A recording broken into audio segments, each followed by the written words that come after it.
The rain had already soaked through his jacket when Mark realized the girl wasn't waiting for anyone. She sat alone on the cold metal bench at the bus stop, clutching a small white cane to her chest with both hands. Her dark hair was damp and tangled, her thin sweater far too light for the biting evening wind. Buses came and went, headlights flashing across her face, but she never stood, never looked up, never moved. "Hey," Mark said gently, stepping closer. "Are you okay?" Her head turned toward his voice, not her eyes. Her eyes stared forward, unfocused, glassy, blind. I'm waiting," she whispered, though her voice trembled like she wasn't sure of the words herself. Mark felt something tighten in his chest. "Waiting for who?" he asked. She swallowed. "My aunt. She said she'd come back." That was when Mark noticed the time glowing on his phone, nearly midnight. The climax of that night came fast and hard. When the police arrived, when they checked the name the girl gave, Lily, and the number written on a crumpled piece of paper in her pocket, the truth hit like a punch. The number was disconnected. Her aunt had reported Lily missing 2 weeks ago, then quietly moved out of state the next day. Lily wasn't waiting. She'd been abandoned. Hours earlier, Mark had only stopped because his old car stalled near the bus stop. He was already exhausted, already running late to pick up his 6-year-old son, Noah, from his neighbor's place. Life as a single dad was a constant balancing act. Work, bills, school lunches, bedtime stories. He didn't have room for surprises. And yet, there Lily was. Now she sat wrapped in a police blanket in the back of a patrol car, her small hands shaking as she asked one question over and over. "Did I do something wrong?" Mark stood there, rain dripping from his hair, listening to words no child should ever have to say. Something in him broke open. "No," he said firmly, kneeling in front of her so she could hear him clearly. "You didn't do anything wrong, not a single thing." She tilted her head toward him. "You promise?" "I promise." The officers explained the situation.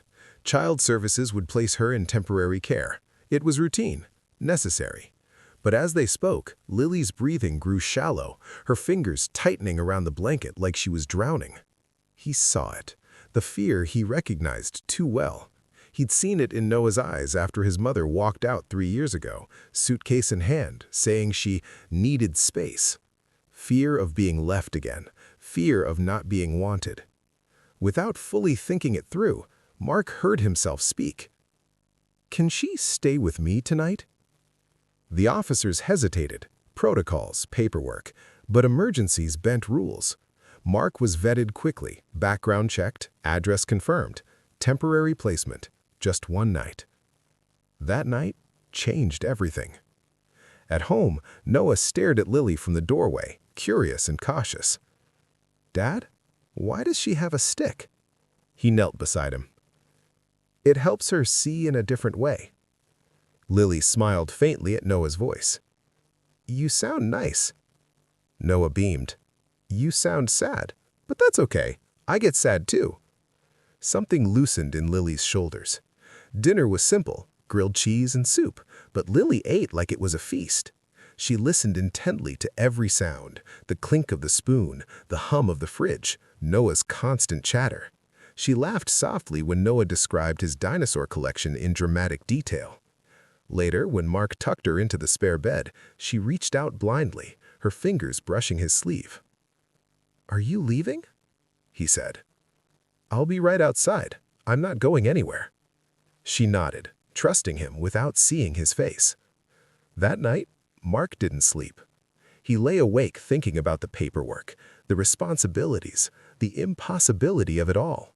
He was barely holding things together as it was. Another child, especially one with special needs, wasn't realistic. And yet, the next morning, when Lily woke up and asked, "Can I stay a little longer?" his heart answered before his head could. Yes. Days turned into weeks. Temporary placement stretched as investigations stalled. Lily's aunt never responded. No other family stepped forward. Lily learned the layout of the house by counting steps. She memorized the sound of Noah's footsteps, the creak in the hallway, the way Mark cleared his throat when he was nervous. She helped Noah with homework by listening while he read aloud. She taught him patience. He taught her courage.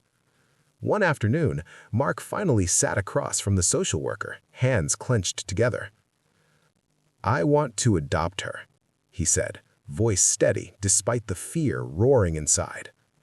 The social worker studied him. "You understand what this means?" Mark nodded. "I understand that she's already family." The process was long. Home visits, evaluations, doubts, but Lily never complained. She just waited, quietly hopeful. The day it became official, Mark knelt in front of her again. "Lily," he said softly, "this means you don't have to wait anymore." She frowned slightly. Wait for what? For someone to come back. Her breath hitched. "I can stay?" "As long as you want. Forever, if that's okay with you." She reached out, found his face with careful fingers, and smiled. A real smile, wide and bright and fearless.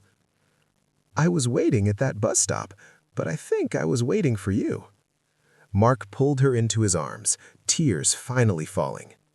Sometimes, everything changes not because you were looking for something, but because you stopped when everyone else drove past.